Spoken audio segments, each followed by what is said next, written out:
Hello, welcome back everyone to another episode of Psycosmos, and today we're going to be talking about chakras and chakra meditation. So a lot of you have been asking about our thoughts on chakras and chakra meditation, so just to give you a brief overview, chakras are spiritual energy points within the human body, and the best way to think about them isn't so much as points, but as swirling pools of energy, and it's kind of where throughout your body the flow of energy gathers and then moves on.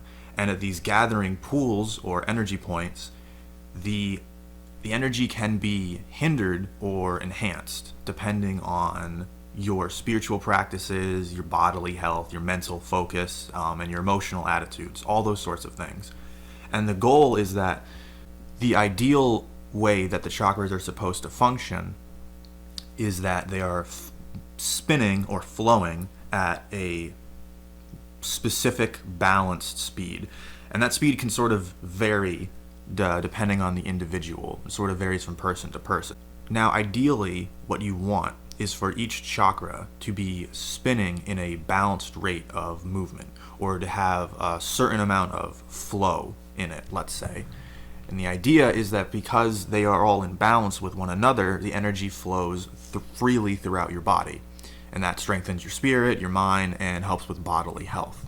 But the chakras are a little deeper than that because they're not just points of energy. The reason that they're separated is that they also represent aspects of being a human.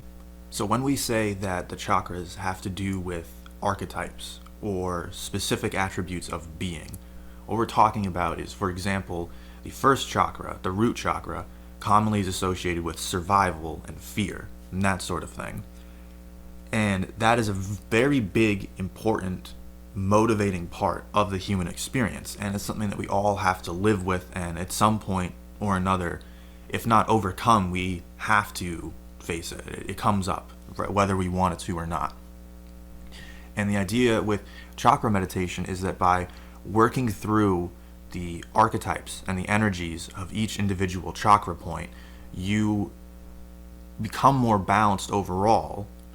But not only that, you understand and reconcile some of the, darker parts of being.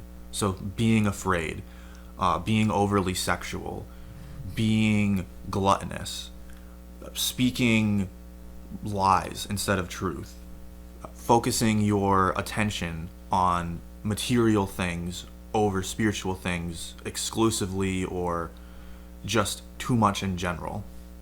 All of those sorts of things lead to you not being in line with your true self, your true being, your true sense of a human being. The basic idea is that each chakra represents specific archetypes or energies of being, of existence. And by working through these and understanding them, you can make yourself into a more balanced version of yourself. It's like when you look at a color spectrum and you have 7 different colors, but they all formulate into one white light. So the attributes that Rich is talking about are like the 7 colors. There's different ways that different cultures saw those attributes and how crucial and important they were to the human experience, and all of them blend together into one white light when you put them through a catalyzing element like a prism or something along those lines. So the refraction of the light through the catalyst, the scattering of the light, causes it to break apart and be separate colors. All the wavelengths are different. So it's the same with the types of energies that we surround ourselves with. Our ancient ancestors realized there was only so many things to life. There were so many different attributes. There was only so many different archetypes to life. Everything was on somewhat of a spectrum from left to right. And the spectrum was often the exact same one thing that was just broken apart on a spectrum itself. But it's where you find yourself balanced in that spectrum, which is where the chakras kind of take a precedence over the body. Different parts of the body are ruled by different energies. They're at different elevations, things like that. So these energies were kind of thrown into their own little buckets with different archetypes and different planets and things like that. So they are crucial to understanding more about the human experience. And the idea is that by examining each one and understanding what makes it different, what gives it its special qualities and its color, by doing that you get a more holistic view of the white light that Matt speaks about when they all combine. So it's sort of by breaking them down into their components and understanding what makes each one unique and special in its archetypes, in its energy, in its color. That gives you a better understanding of how they all interact with one another, and they also complement and keep one another in balance. And the way that chakras work is that you start with the 3 lower ones, and they primarily have to do with the physical aspect of being, of human experience. So you have the root chakra dealing with survival, fear, security, stability, that sort of thing. The next one up, the Svadhisthana chakra, that has to do primarily with sexual energy, both in its good forms and its bad forms. So it has to do with our innate desire to go out there and to procreate, which again is a very sort of lower vibration, formative part of the material human experience. And then the next step up is the Manipura chakra, and the Manipura chakra, the solar plexus. The solar plexus, that is where your gut is. And again, that is hurt and damaged by gluttony, but not just in the physical sense of eating too much, but just the general energy and attitude of overconsumption is very, very harmful. And those 3 things really are usually the big 3 in a lot of spiritual traditions of things you have to work through as a basis before going forward. You have to let go of your fear, specifically usually of death, but also of failure. That's a big one that holds a lot of people back. Following that, you have to work through your sexual energy, your sexual drive. You have to take it and put it towards something that's creative, but in more of a spiritual sense, instead of using it, some would even say wasting it, on just sexual pleasure. And not only that, but it's also important to note that even though the Svadhisthana chakra has to do with overcoming that lesser side of sexual energy, the root chakra is also really important in this regard, because it's believed to house what's known as the Kundalini energy, which we'll touch upon further on the video in just a second. But Kundalini energy has a very intense sexual component to it. So even in the root chakra, you see it still sort of has to do with sexuality too. And that's, again, a common thing with a lot of spiritual traditions, is you have to start at a place of freeing yourself from the fear and the illusion of death. And you also have to overcome and gain control over your lesser sexual desires and impulses. And in fact, what's funny is that there's a very sort of interesting parallel between the chakras and Kabbalah. So if anybody knows about Kabbalah, this might help to understand it a little better, or maybe just in a different way. But the idea is that in Kabbalah you have these things called the Sephiroth, or the Sephirot, and they represent aspects of God in existence, because God is beyond human understanding in his true form, if you will, in his undifferentiated absolute state. It is beyond the capabilities of regular human consciousness to understand or comprehend him. But in existence, he is present in a variety of different archetypes and forms, and the idea is that we can see God, in a sense, in those archetypes and forms. So like justice, compassion, love, strength. You can see God in those things. And it's not that he's literally physically in those things, but he's ever present, and you sort of get a glimpse of some of his attributes in the world of our human existence. And that's kind of the idea of what the Sephiroth and their archetypes represent. So that's God in existence. Chakras are a little similar in that they sort of represent divine archetypes, but within the human body, within the human experience. So they have to do with being over existence. And by working up the chakras, you gain a more balanced sense of self. You get closer to God, whatever form that takes for you, and you overall just increase your spiritual and your bodily health. And what Rich was saying about the 3 lower chakras as well is that they really have to do with, as Rich was saying, that materialism. So it's overcoming appetite. The root chakra is overcoming the appetite of comfortability, because comfort creates fear. The sexual chakra is overcoming the appetite of your sexual appetite, because overcoming that causes you to live a longer and happier lifestyle, because the sexual energy is very healing, and it oftentimes the chemicals that you save heal you and prolong your life.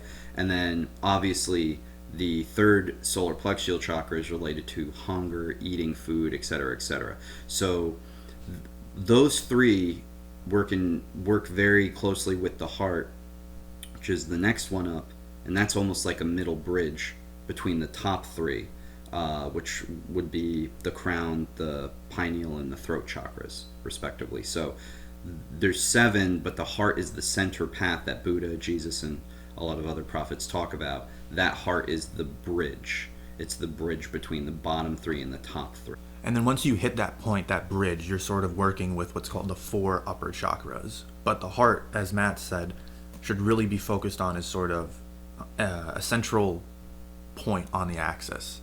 It's a balancing point. And once you get there, that's when you can start really working on the higher level stuff, if you want to think of it that way. So after you work through the heart, which primarily has to do with love, both self-love and love of others, and it really has to do with true love, not just compassion or kindness, but understanding that true love means being willing to challenge and even to sometimes seemingly go against the people that you love, even though that's not really the case. So tough love, if you want to think of it in that way. And then following the heart chakra, you have the throat chakra, also known as Vishuddhi or Vishuddha or Vishuddhu. I don't know, it has a lot of different names. But this one primarily has to do with speaking, but not just literally. It has to do with all of the different themes and metaphors about the spoken word creating everything. So God said, "Let there be light," and there was. The idea of the logos, the idea of words of power, of chanting, incantation, all these different things in different cultures. Speech is a very, very powerful thing. It literally can create actions and events and things in the world. So the idea is that you want to focus on what you're saying, how you're saying it, how much you're saying it, who you're saying it to, all these sorts of things. And there's a special emphasis on telling the truth, and that's a very, very big thing that helps this chakra. And by not doing it, and by telling lies or being dishonest, or even just using your speech for the wrong means, you can do a lot of damage to it. And when this chakra is damaged or not operating at maximum efficiency, what you'll find is that it becomes difficult to even put your thoughts effectively into words. Following the throat chakra, we have the third eye chakra, also known as the brow chakra, also called ajna. And this is a really, really popular one. Everybody is very drawn to this one. It's understandable why. And you'll find a lot of people talking about how they've opened their third eye, or that they've activated the third eye chakra, or ways to immediately activate the third eye. And I don't want to discourage a lot of you, but a lot of the techniques out there and everything for instantly activating it may not necessarily be the most effective. I'll just put it that way. The idea is that this chakra has to do with something called second sight. So not sight in the material sense, but sight in the spiritual sense. And it has a lot to do with intuition and insight, grasping divine knowledge, if you will, intuitively. And so because of that, it's a very, very attractive thing to a lot of people, especially people who want to better their spirit. They want to know, how can I attain spiritual sight quickly and effectively so that I can basically see my spiritual path, which is totally fair. But the point that I want to make is that opening this chakra isn't something that I think most people ever effectively do. It's very difficult. I wouldn't say that I certainly have opened my third eye, but at the same time, I want to encourage all of you to work on it because it is a very powerful chakra. In terms of Kabbalah, the chakra system interlays over the seven of the chakra. In terms of Kabbalah, the seven of the chakra interlays over the 10, generally 10 Sephiroth. There's a lot of different ways that they overlap. You have the base of the Kabbalah with Malkuth being the root chakra, Kether at the top is the crown chakra. The whole thing overlays in itself. So they're very, very similar systems. And the way that the Kabbalistic sages kind of saw these energy points within the body were basically the exact same as how the Vedas, who created the chakra system, saw the body as well. So two opposite sides of the world. These people are really seeing the same things. And again, chakras are just nervous system points that house energy within the body that are linked mainly to major organs, such as the brain, heart, genitals, things like that. So they're not like, it's not just some woohoo mystic BS. This is actual anatomical science, because if you look at where the chakra and the Kabbalistic parts are overlaid against the body, these are all of the major nervous system points. And really what we're getting at is the nervous system of the human body. The nervous system houses the light energy within the human body that sends electricity all throughout the body to tell the body to do all of the things that it does, including secreting all the chemicals that it needs to secrete, healing the body, restoring your health, creating new cells, creating stem cells, whatever. So the nervous system is really what we're getting at here. Again, this is also white light, which is the combination of the seven. So by clearing and having open, free chakras at all times and balancing your life, you are actually getting the purest form of light within your neurological system, which is going to work better in healing you and getting all the things that you need out of life in those attributes, right? And again, it's just about mastering yourself, ultimately. That's really what it comes into. But all of the different Kabbalistic Sephiroth, and sometimes it's 2 per chakra, but they all overlaid in against all the chakras, the 7 chakras specifically. So when you study the Kabbalah and you go up the pathway to fulfill the Mashach, that's actually what the purpose of Kabbalah is, according to the Zohar. It's this lightning path, or sometimes it's a serpentine path. Often the lightning is the fall, the Kadu Zeus, the fall of Zeus. So the lightning path that goes downward through the Kabbalah is the fall of energy from Source. And then the serpentine path goes up the Kabbalah, and that's the Kundalini pathway. So it's a balance. You have to have the energy come down, which is the activation of the sacred secretion process within the human body via the moon and the sun and the moon cycles. And then there is the going up, which is you putting in the work from the base, which the base is the root of the root of the spine, at the very base of the spine, which is where Kundalini is said to be housed. But it's more metaphysical and more metaphorical than that, because what it's really getting at is, again, bringing Kabbalah into this, the world of Asiya. The world of Asiya is the only world that rules Malkuth, which is the lowest Sephiroth on the tree of life. But it's also with the spine as well. It's also the root of the spine, I should say, as well. So because it's the root of the spine, which is where the Kundalini is housed, and Malkuth is ruled by the world of Asiya, which is the world of action, what the Jews are essentially saying is, in order to ascend through the serpentine path and activate the Kundalini, one requires action. Action to read, action to learn, action to do your yoga, action to do your meditation, action to do your eating. But it also means action to perform inaction, action to be inactive with those 3 lower chakras, action in being inactive by not eating, by not squandering your sexual essence, by not just being okay with remaining comfortable. It's the action that goes against the negative forms of action. negative forms of action like eating too much, negative forms of action like wasting too much of your sexual essence, negative forms of action like acting by being lazy. You know, you're still actively being lazy, as weirdly oxymoronic as that sounds. You actually have to try to be lazy. And oftentimes when you're lazy, you sit there and you have a nagging voice in your back of your head saying, maybe I should be doing something else? Is there something else I should be? I feel like I have to do something, but I really just want to sit here and be lazy. You're choosing to do that. That's through a choice.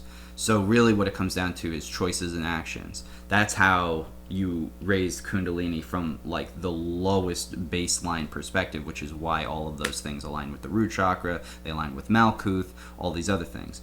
Then if you go into the world of Yetzirah in the Kabbalah, which is the world above Asiya, then you have the 6 forms, and the 6 forms play with the 7th form of Malkuth in the world of Asiya, the Malkuth of course being like your physical body, or reflecting your sometimes your genital region in a sense. It's really like the root of the spine, but it can also sometimes be the genitals sometimes. But really what it's getting at is you have these 7 forms. It's like the 7 chakras that you have to overcome. And when you overcome those 7 chakras, then you get into the worlds of Bariya and Yetzirah, which, then you get into the worlds of Bariya and Atziluth, which are the 3 higher areas of the Kabbalah, which represent the 2 highest chakras, being the pineal gland and the crown chakra specifically. And those are only located in the head. Everything else is below the neck. So the Kabbalistic sages would say that everything below the neck is basically demonic or evil, because, you know, that's just the way that those people like to see everything. And then on the flip side, they would say everything above the neck is pure and holy. And so they have all these different concepts that kind of play into that, but we don't need to get into that. But basically, the whole point of pointing this out is it's a lot deeper than just, it's 7 chakras or something. It actually is very interwoven with other cultures as well. So that's just quick, easy introduction into the chakra system and why it's important, just kind of showing some parallels between different cultures. If you guys like the video, make sure you comment, subscribe, do all the do, and let us know what you want to see more of down below. Thanks, guys. We love you. Take care.